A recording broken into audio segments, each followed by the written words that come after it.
Berlin, April 1945. The city was not falling.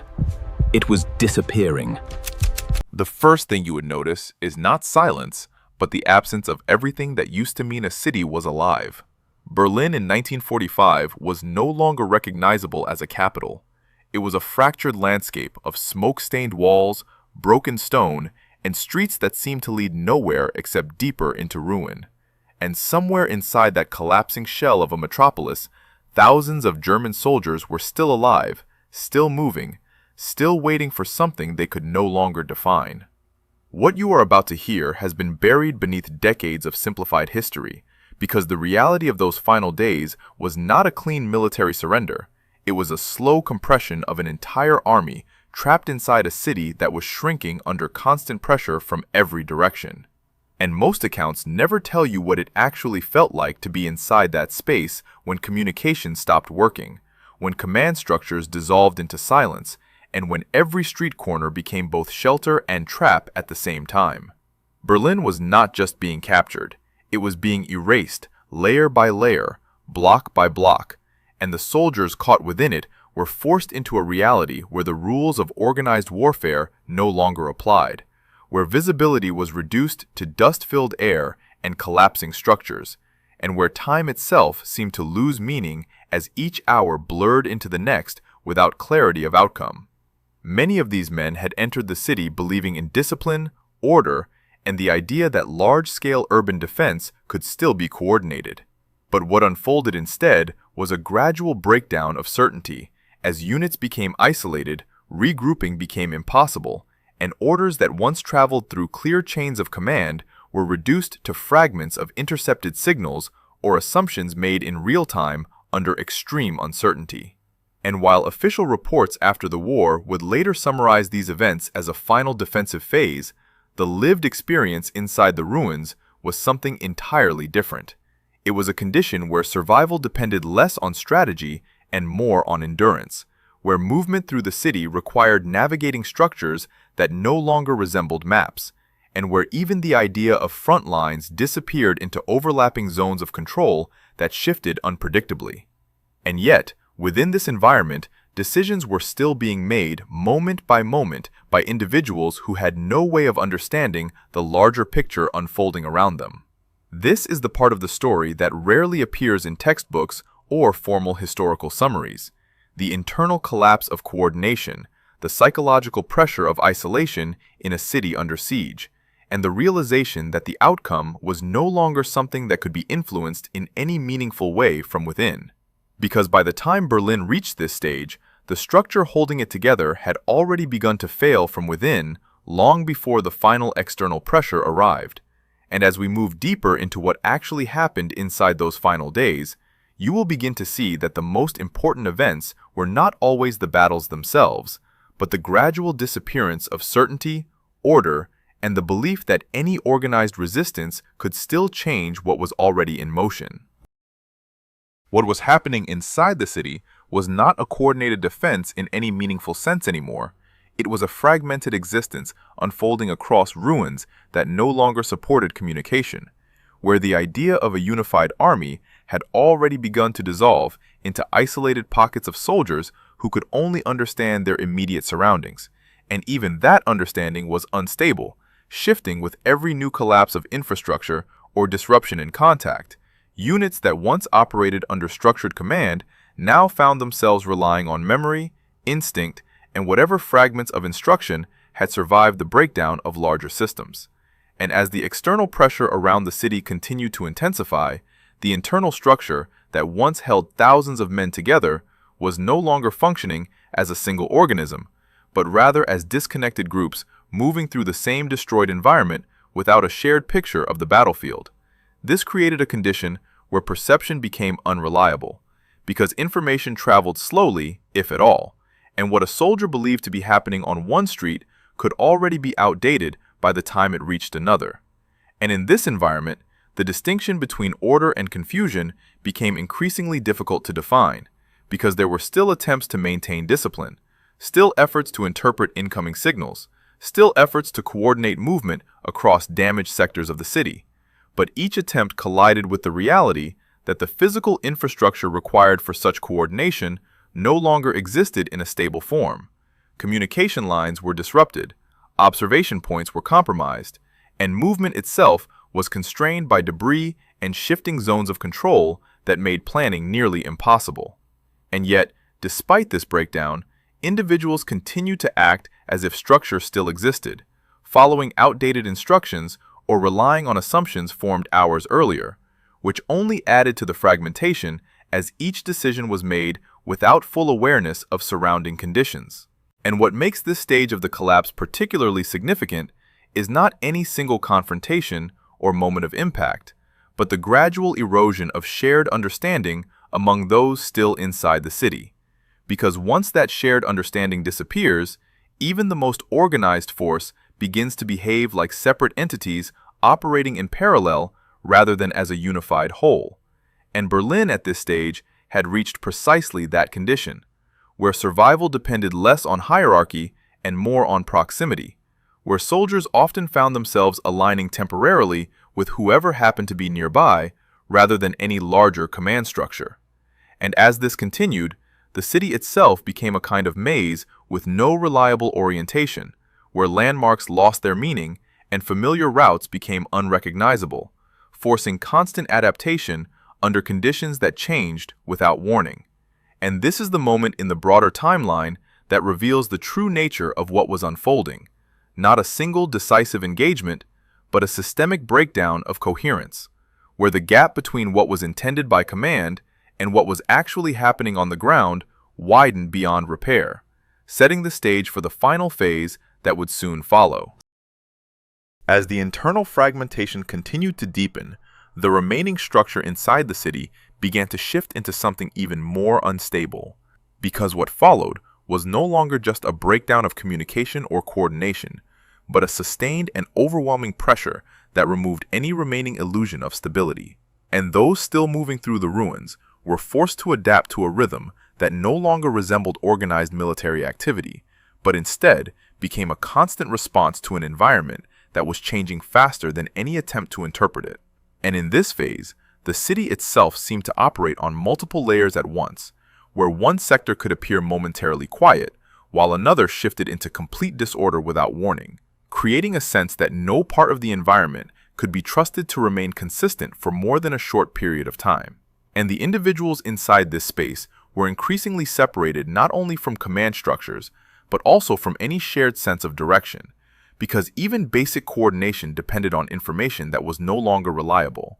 And as a result, decisions were made in isolation, based on incomplete understanding and immediate necessity rather than any broader strategy, which further accelerated the fragmentation already underway. And what makes this stage particularly significant is that it marked the transition from a collapsing defensive system into a purely reactive existence, where the concept of holding positions or maintaining lines became secondary to the simple act of moving from one temporary point of shelter to another, while the surrounding environment continued to degrade in a way that made orientation increasingly difficult. As familiar streets were no longer recognizable, and landmarks lost their function as reference points, leaving only fragmented memory and instinct to guide movement. And within this condition, time itself began to feel inconsistent, as long periods of waiting could suddenly shift into rapid movement without warning, creating a psychological strain that compounded the physical exhaustion already present.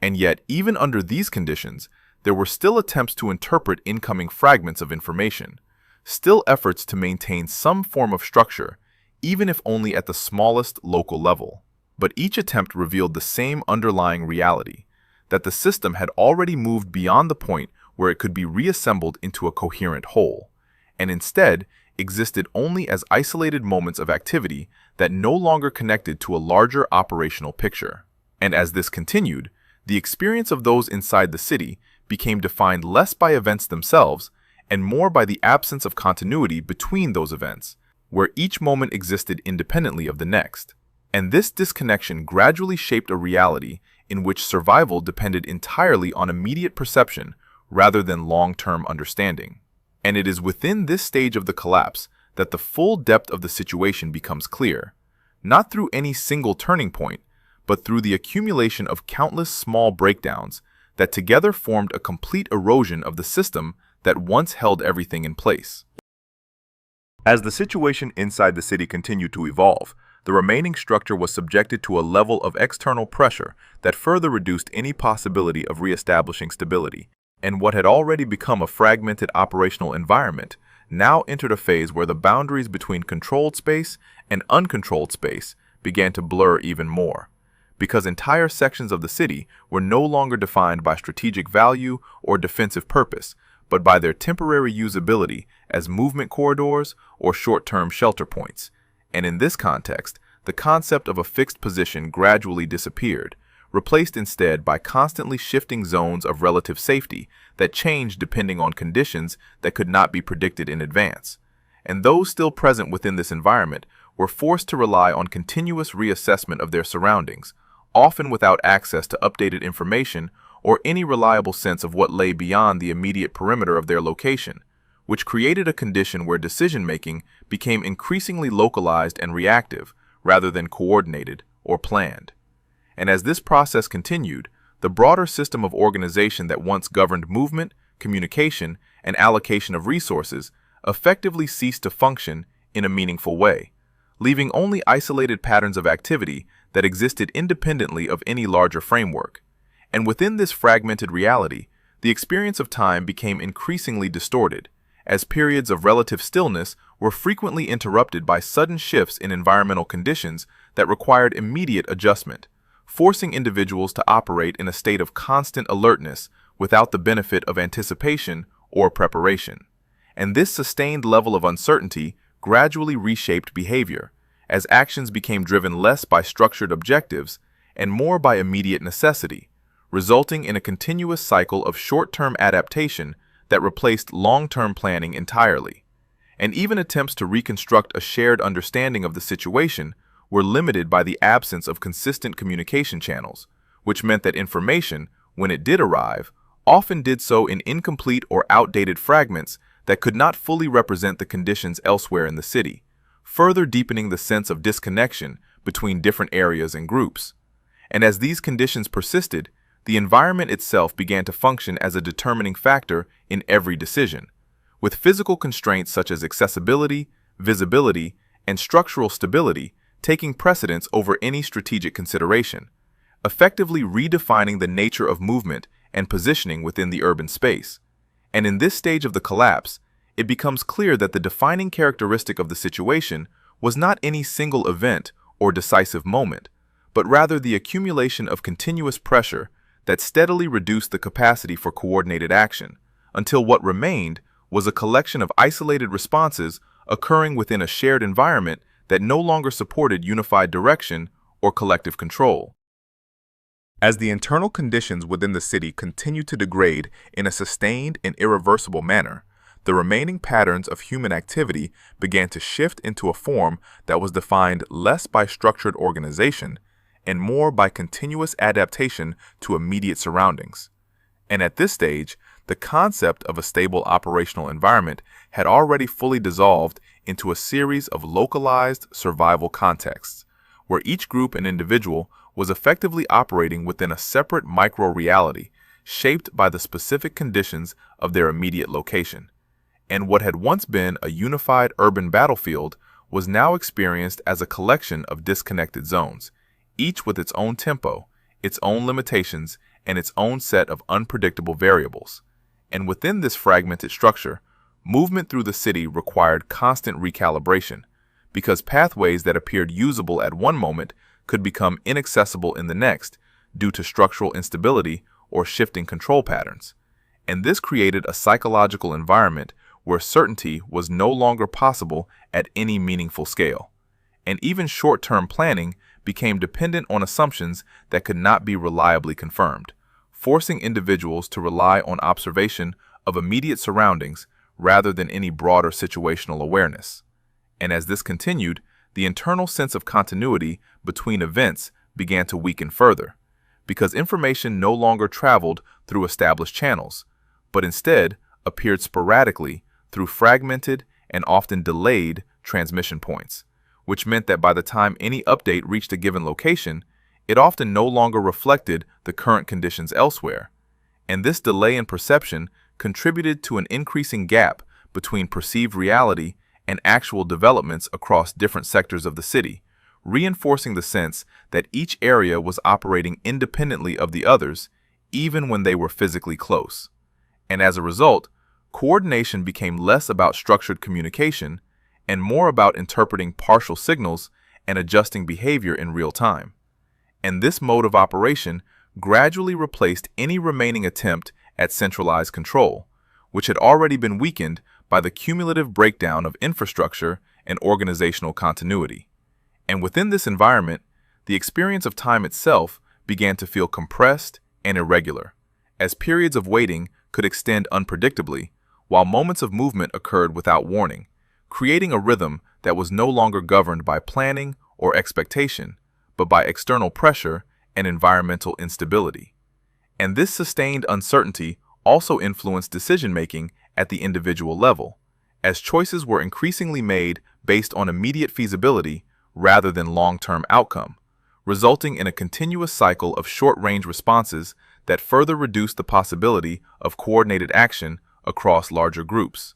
And in this stage of the collapse, it becomes evident that the defining characteristic of the situation was not simply disorder, but the complete transformation of a once structured system into a collection of isolated adaptive behaviors that existed simultaneously within the same physical space, but no longer functioned as part of a unified whole.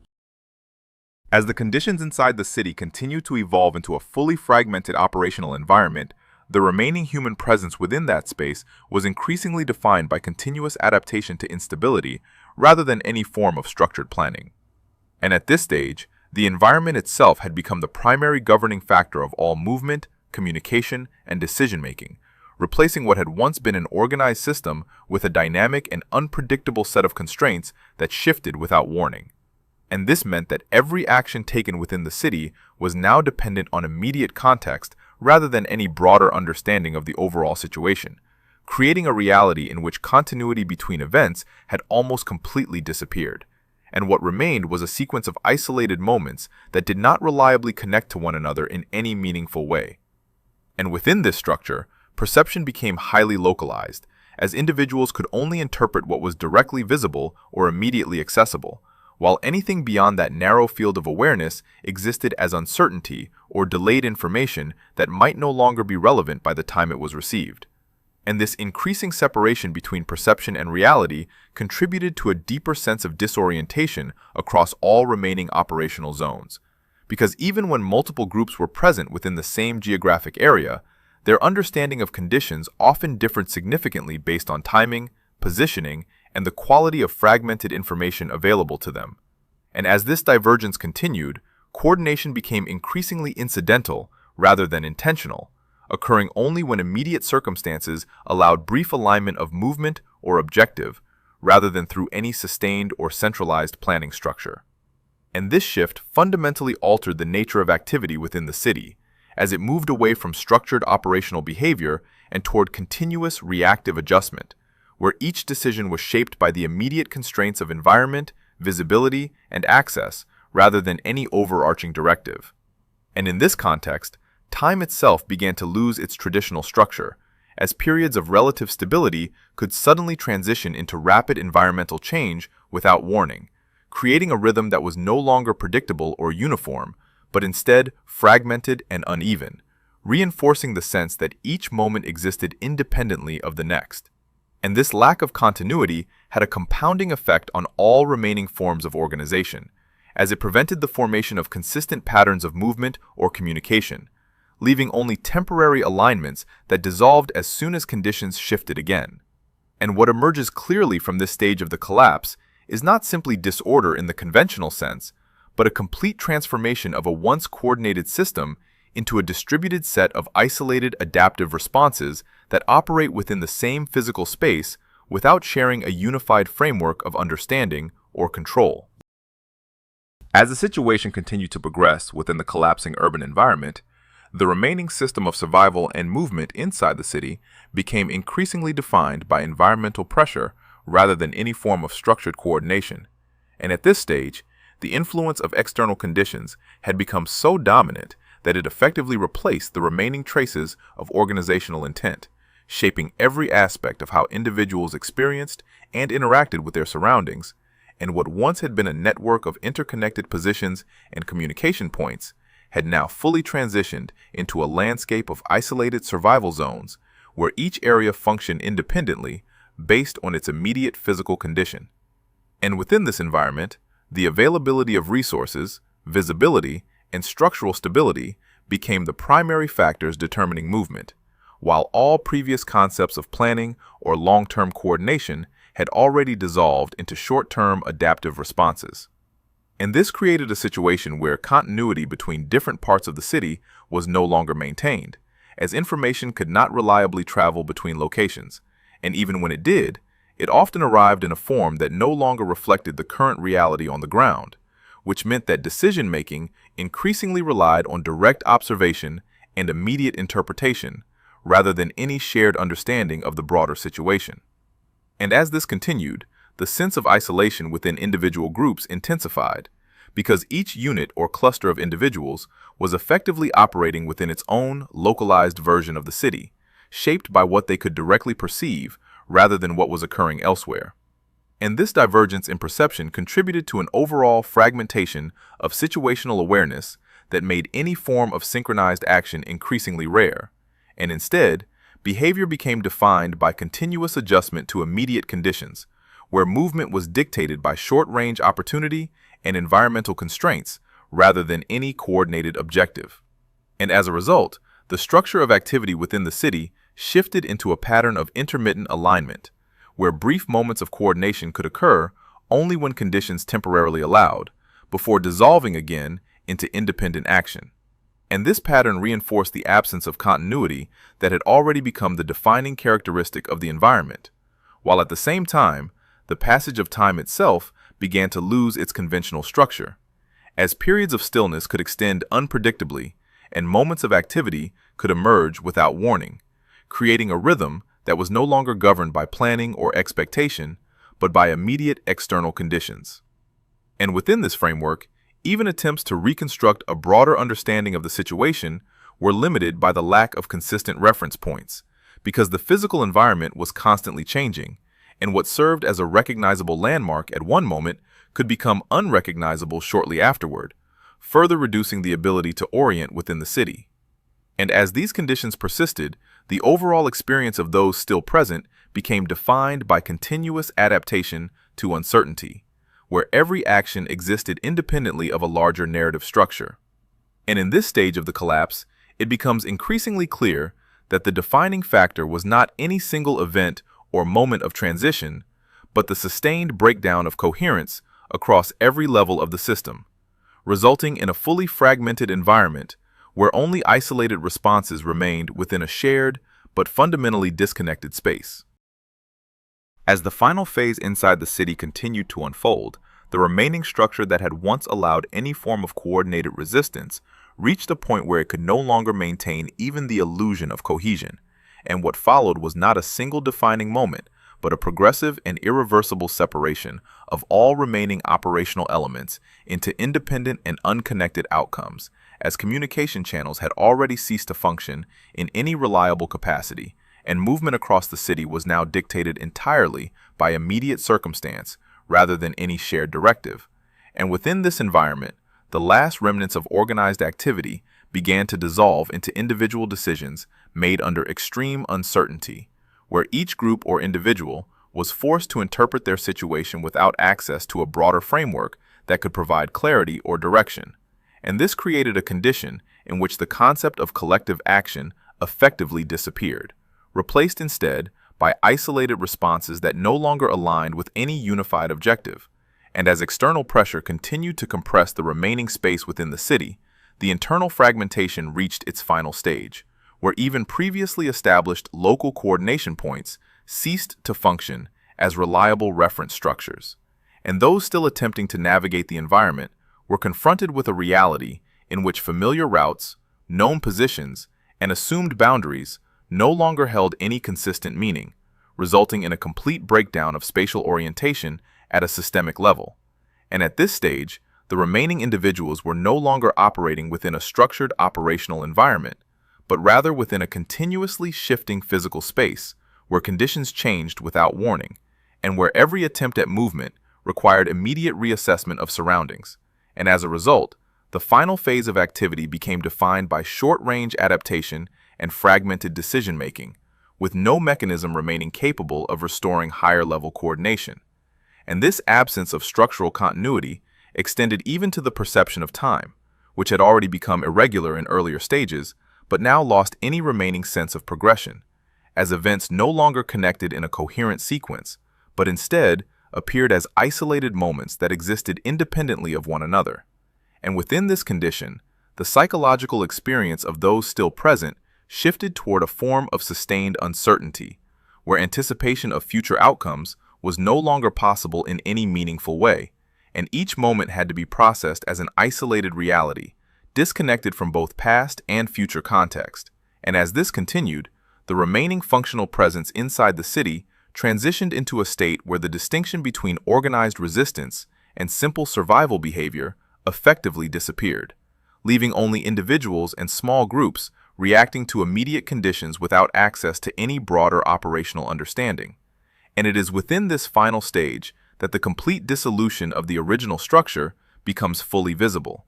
not through a single decisive event, but through the total and cumulative loss of connectivity across every level of organization, resulting in a fully fragmented environment where only isolated actions remained within a shared physical space that no longer supported any form of unified control or direction. As the remaining fragments of activity inside the city continued to dissolve, what was left behind was no longer a battlefield in any traditional sense, but a space that had lost the ability to define itself through structure, purpose, or direction. And at this final stage, even the concept of a coherent ending became difficult to identify, because there was no single moment that marked completion, only a gradual fading of systems that once supported thousands of interconnected decisions, and what had been built over years of organization and hierarchy had now been reduced to scattered traces of human presence, moving through an environment that no longer responded in predictable ways. And as time passed, the absence of coordination became absolute, not through sudden disappearance, but through the slow erosion of every remaining link that could have reconnected isolated actions into a larger whole, leaving behind a condition where events no longer formed a sequence, but existed instead as disconnected points without continuity. And within this state, the perception of those still present became increasingly detached from any external reference, as there was no longer a reliable distinction between what had already occurred and what was still unfolding, since the environment itself no longer preserved any stable record of change. And in this collapse of continuity, the city ceased to function as a location with a defined outcome, and instead became a suspended space where resolution was no longer measurable in traditional terms. And even though physical movement still occurred, it no longer carried the meaning of progress or retreat, but only the expression of persistence within a system that had already lost its structure. And as the final layers of organized presence disappeared, what remained was an unsettling absence of clarity, where the boundary between action and aftermath had dissolved, leaving no clear indication of when the transformation had fully completed. And this uncertainty became the defining characteristic of the entire experience, because even in retrospect, the sequence of events does not resolve into a singular conclusion, but instead fragments further when examined closely, as if the city itself resisted the idea of being reduced to a definitive ending. And this is where the historical account becomes most unstable, not in the details of what happened, but in the inability to clearly define when it stopped happening, because the disappearance of structure was not recorded as a moment, but as a process that extended beyond recognition. And what remains now is not a conclusion, but an unresolved absence that continues to invite interpretation, where the final question is not about what occurred inside those ruins, but about how something so structured could dissolve so completely without leaving behind a single point of clarity that could define its true end.